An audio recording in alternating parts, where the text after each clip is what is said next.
They called them soiled doves, painted ladies, fallen women, and in the Wild West, they were everywhere. In some frontier towns, these ladies outnumbered respectable women 25 to 1. In the cribs, filthy one-room shacks, a single woman might service 50 men in a single night, barely pausing long enough to breathe. Most were dead by the age of 23. But at the very same time, in the very same towns, other women were pouring champagne into crystal glasses, playing pianos in silk gowns, and charging the modern equivalent of $30,000 for a single evening. Welcome to the underworld of the American frontier, where the oldest profession wasn't just a dirty secret, it was the backbone of entire boom towns. In today's video, we'll uncover the shocking truth about brothels on the American frontier, the legends, the misery, and the secrets that history tried to bury.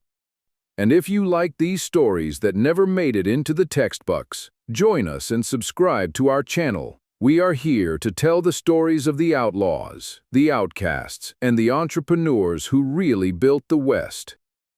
Before parlor houses, before madams, before the painted ladies, the West was a man's world, and that world was miserable. Forget the Hollywood cowboy silhouetted against a golden sunset. The reality was mud, filth, and hunger. For every legendary gunslinger, there were 10,000 nameless miners, railroad hands, and ranch workers. They lived in crude shacks of scrap lumber and canvas, or dug holes in the ground and called them homes. Their beds were dirt, their roofs leaked in the rain, their fires smoked in the bitter cold. And the numbers? Shocking. During the California Gold Rush, over 90% of the state's population was male. In some mining camps, it was 100 men for every woman. These weren't towns, they were work camps dropped into nowhere. Sanitation didn't exist. The same river where you drank was the river where you dumped your waste. Outbreaks of cholera and dysentery tore through the camps. Meals were a grim rotation. Bacon, beans, hardtack. Day after day, year after year. It was a recipe for scurvy, malnutrition, and misery. These men were masters with a pickaxe or a branding iron, but laundry, cooking, sewing, forget it. Their clothes were stiff with dirt and sweat, their bodies reeked, their cabins were cesspools. And then there was the loneliness, an isolation so heavy it warped the mind. Letters sent east read like cries from a prison. Diaries told of men walking miles just to catch a glimpse of a settler's wife. At stag dances, men tied handkerchiefs on their arms to take the woman's part. Imagine that, an entire community so desperate for contact that men danced with men and pretended. The hunger for female company was so intense that stories spread of men paying a fortune just to peek at a woman's ankle. Whiskey dulled the pain, gambling killed the hours. Violence erupted over a card, a glance, an insult. Gunfire over nothing. This was the sad West, filthy, broken, and waiting for collapse. But underneath all the misery was one undeniable fact. These men had money. Gold dust, wages saved up for months, pockets full of cash with nowhere to spend it. The demand was there, the hunger was there. All it needed was someone bold enough to supply it. And when the first wave of women looked west, they didn't see filth, they saw opportunity. So what happens when women with nothing to lose step into a world of men with nothing but money and desperation? That's where our story really begins. Back east, life for women was a dead end. The job market wasn't just cruel, it was a joke. You could become a seamstress, 12 hours a day, hunched over a needle, ruining your eyesight for $1 a week. You could scrub laundry until your hands bled raw from lye soap, dragging someone else's filth across a washboard for pennies. Or you could be a servant, trapped in someone else's house. No privacy, no freedom, just a bell you had to answer day and night.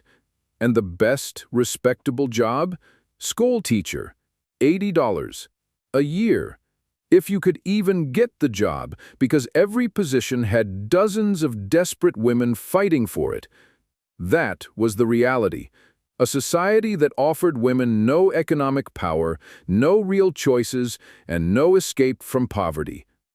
So when whispers of the West reached women back east, they weren't whispers of morality, they were whispers of mathematics. In a mining town, a sporting lady could earn $5 on a good night. That was more than a seamstress made in a month. In a high-class parlor house, the girls made $50 a week. That was 3 times what a school teacher made in a whole year. This wasn't about falling from grace. It was about survival. And survival meant treating their bodies as a business, cold, hard, and practical. The result? A flood. Widows left broke by the Civil War. Immigrant girls with nothing to their name. Farm daughters fleeing marriages they never wanted. They all boarded stagecoaches and trains headed west. And when they arrived, they didn't just see lonely men. They saw walking, talking dollar signs. They saw a marketplace with unlimited demand. Because unlike the East, the West was a blank slate. There were no established elites, no rigid hierarchies. If you had nerve, if you had the will, you could rise. And rise they did. These women didn't just earn money, they built independence. They weren't just escaping poverty, they were accumulating wealth. And wealth meant something most women in 19th century America could only dream of: power.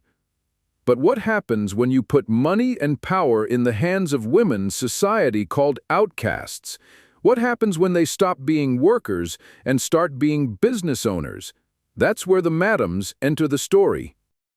The cash pouring into the West didn't just vanish into whiskey bottles and poker tables. It pooled. And the ones who learned to control that river of money were the madams. These weren't just women running sporting houses. They were entrepreneurs, sharp, ruthless, and ambitious. They understood something most men on the frontier didn't. Money isn't just earned, it's invested. And invest they did. A successful madam might start with a single parlor house, but soon she owned the saloon across the street, the hotel on the corner, the general store that supplied them, even the local theater where cowboys spent their wages on cheap entertainment. Real estate, liquor, boarding houses, laundries, anything that kept cash moving, the madams owned a piece of it. Take Mary Ellen "Mammy" Pleasant of San Francisco. She started in the shadows of the life, but used her profits to build laundries, boarding houses, and restaurants. By the time her empire peaked, she was one of the wealthiest, most powerful women in the city. All of it funded by the men who once thought she was disposable. Or Jennie Rogers in Denver.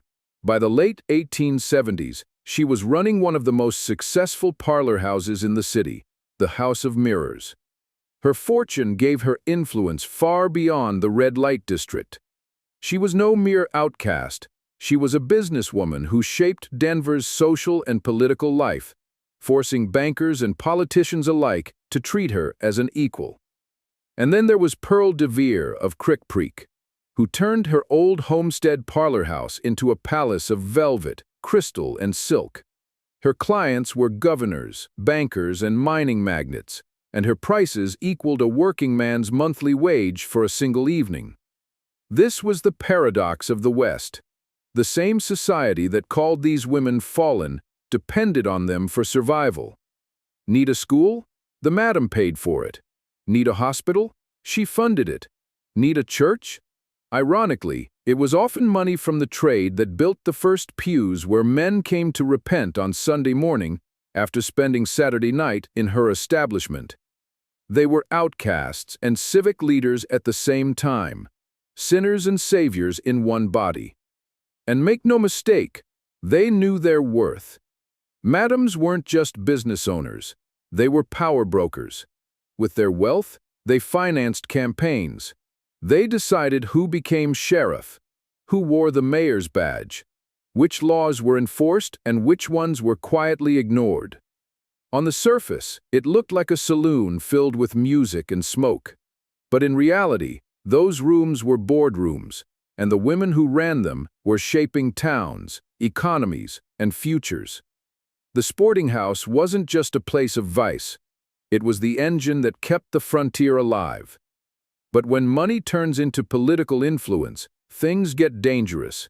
Because the madams weren't just buying buildings, they were buying power.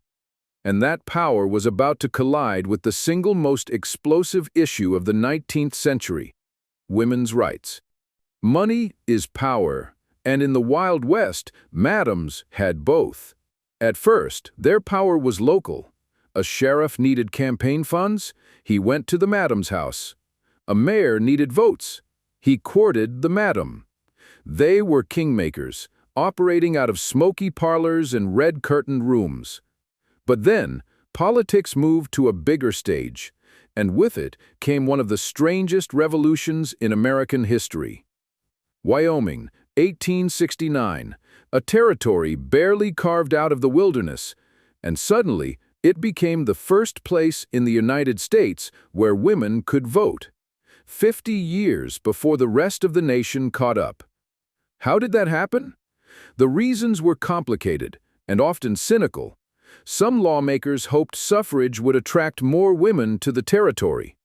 Others thought women would vote against the ruling party. A few even supported it as a joke, never believing it would pass. But the governor signed it, and just like that, Wyoming became the equality state. When the news hit the East, outrage followed. Washington, D.C. was horrified. Congress threatened to deny Wyoming statehood unless it repealed the law. And Wyoming fired back with a telegram that stunned the nation. We will remain out of the Union 100 years rather than come in without our women. Imagine the audacity. A rough, sparsely populated territory willing to stand toe-to-toe with the federal government over women's rights. But here's the truth. This wasn't simply the victory of respectable wives or school teachers. It was also the environment created by women who already wielded unusual power in the West.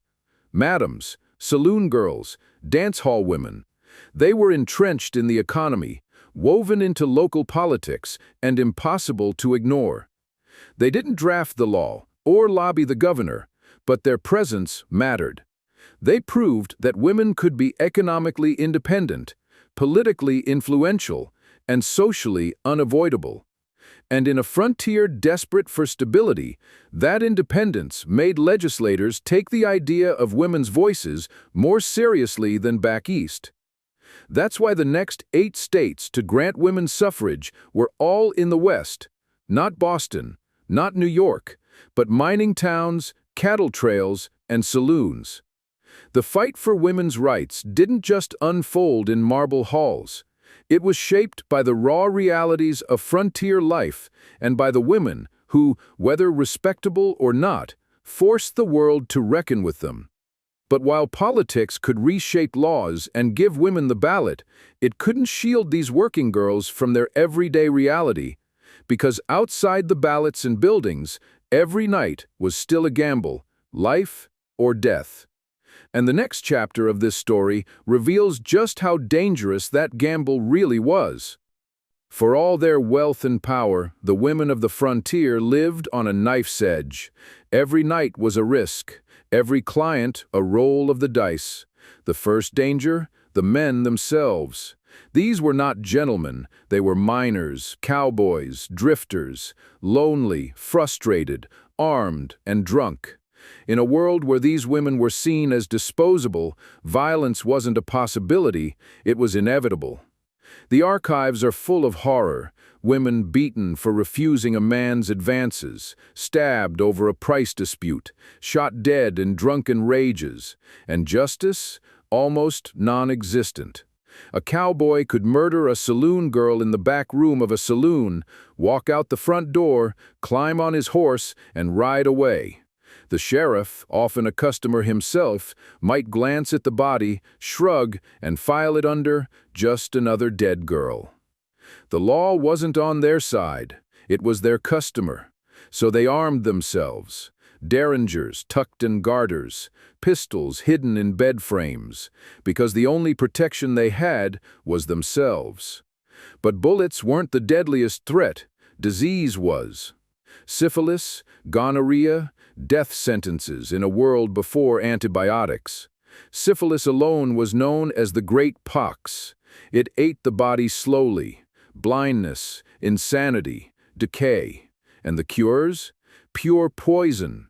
Doctors injected mercury, leaving women with failing organs and teeth falling out. Madams tried to manage the risk, some even demanded regular checkups. But in the filthy, crowded cribs at the bottom end of the trade, infections spread like wildfire. Then came the constant fear of pregnancy. For a working girl, a child meant ruin. There was no maternity leave in a parlor house. Contraception was unreliable, expensive, and often illegal. So women turned to desperate measures. Archaeologists digging through old brothel sites have found syringes filled with mercury, arsenic, even lye, poured directly into the body to end a pregnancy. The Comstock Act of 1873 made things worse, banning information on contraception and these procedures, which meant women were left to dangerous folk remedies and back-alley procedures that often killed them. Violence, disease, unwanted pregnancy. Every night, every transaction was a gamble against all three. This was the hidden cost of the soiled dove, and for most, the gamble didn't pay off, because even if you survived the beatings, the infections, and the poison, the clock was still ticking. And by your mid-20s, the frontier had a brutal answer to one question: what happens when a woman in the life grows old? For the women who survived the bullets, the infections, and the back-alley poisons, the end of the road was still cruel. There was no retirement plan for a soiled dove. By her mid-20s, a woman was often considered worn out, her health broken, her beauty faded, her future shrinking by the day. And the cycle was merciless. The velvet parlor houses were for the young and fresh. Older women were pushed down the ladder, from the parlor to the saloon, from the saloon to the filthy crib, from the crib to the street, until finally there was nowhere left to fall. The dream was always escape. Save enough money to open a shop, start a boarding house, buy respectability, or marry a client and leave the life behind forever. And yes, sometimes it happened. A lucky few did marry well. A handful opened small businesses and managed to disappear into polite society. But for most, that dream was fantasy. The past followed them. The stigma was permanent. They were the women everyone used and no one wanted to acknowledge. The majority sank into poverty. Many numbed the pain with alcohol or opium, laudanum becoming both medicine and poison.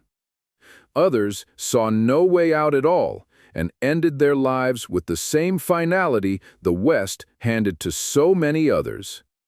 The cemeteries of the frontier are filled with unmarked graves, forgotten women who helped build entire towns and were discarded the moment they could give no more. And yet, there were exceptions. The toughest, the smartest, the ones ruthless enough to flip the script. Some women climbed out of the life by becoming madams themselves, taking control, perpetuating the cycle that once trapped them. And a rare few achieved something even more shocking. Take Sally Stanford, one of San Francisco's most notorious madams. After years of running a wildly successful establishment, she retired and ran for office. She lost, then ran again and again. 5 times she failed. But she never quit. Eventually, she won a seat on the Sausalito City Council, and later, mayor. When a reporter asked why she kept trying after so many defeats, she gave a smile and a line that echoed the resilience of every woman who had ever survived the frontier's cruelty. We sinners never give up. Her triumph was the exception, but her words, they captured the truth of all those women. They were survivors, builders, outsiders who became insiders. They paid with their bodies, their health, and often their lives. But without them, the West would never have been built. So the next time you watch a Western and see the saloon girl with a flirty smile and a heart of gold, remember, she wasn't just decoration. She was the foundation. The West wasn't built by sheriffs with 6-shooters. It was bankrolled by these women, run by madams, and held together by women the history books tried to erase. It's a brutal paradox. They were victims, yet visionaries. Outcasts, yet entrepreneurs. Disposable in life, but essential in history. So what do you think is the most shocking part of their legacy? That these women were such powerful economic and political forces, or that almost all of it was erased by the romantic myths we prefer to believe? Let me know your thoughts in the comments, and if you want more hidden truths about the frontier, don't forget to like and subscribe to our channel. Thanks for watching.